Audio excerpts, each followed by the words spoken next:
these are the tools I use to make my dreads.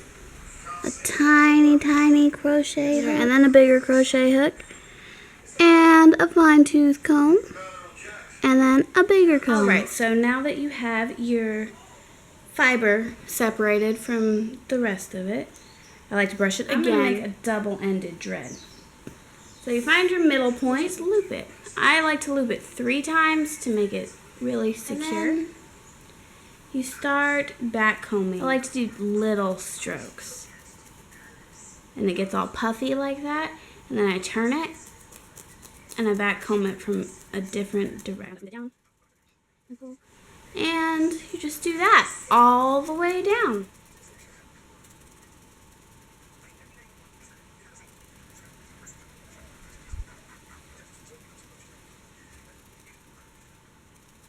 Alright, now I've got this part all back combed, and now what I do is I take my tiny crochet hook and I stick it in the middle and make a hole, and then I use my bigger crochet hook, stick it in there and pull the end through. I loop it through there and I pull it all the way through, and I do that alternating as I go down. So I did this one this way, now I'm going to do this one this way. Pull, bigger crochet hook, you can use a latch hook, or pretty much anything you want. I just have a lot of crochet because I crochet, and I make a loop there.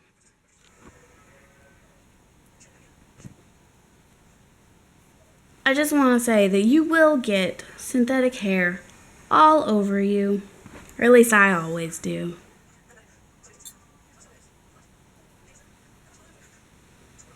Alright, as you can see, I've looped this whole end, and now what I'm going to do is I'm going to use this tiny crochet hook, and I'm going to tighten up that back combing because it's still pretty loose. Like, you don't really want it to flop around like that. So,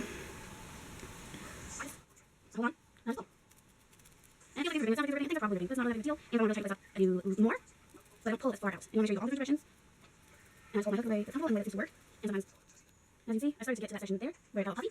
And I just work it until it gets a little bit flatter. I don't mind if it's puffy. Try to do it a little slower. And just go through and pull. No. That's basically what I do.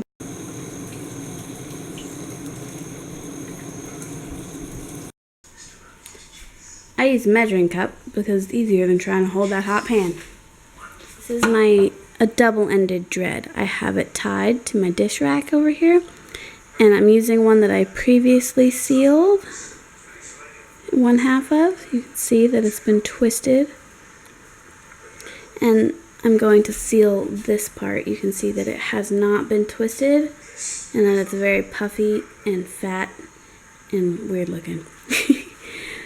And you just twist a lot, very, very, very tightly. And you pull tight this way, away from where you've tied it, to make sure that it doesn't buckle when you twist it.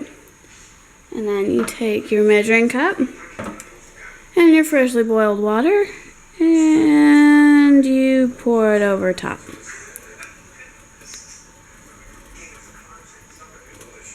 And you make sure to soak the dread thoroughly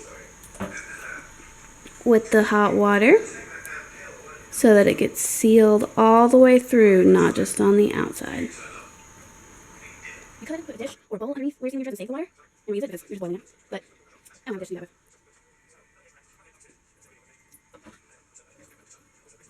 with.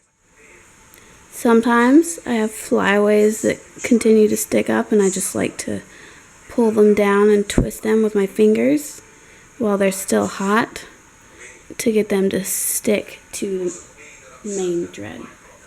As you can see, I have the wispy ends left. All of this is twisted tightly and sealed with the boiling water, and I have these ends left, which are kind of hard to seal.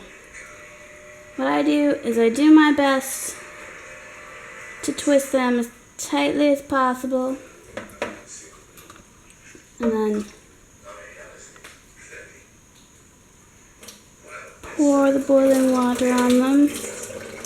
Trying very hard not to get it on my fingers because that hurts.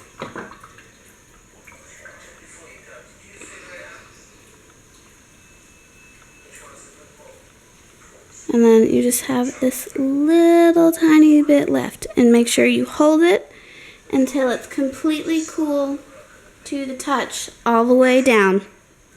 And that's it. And then I will show you the finished product.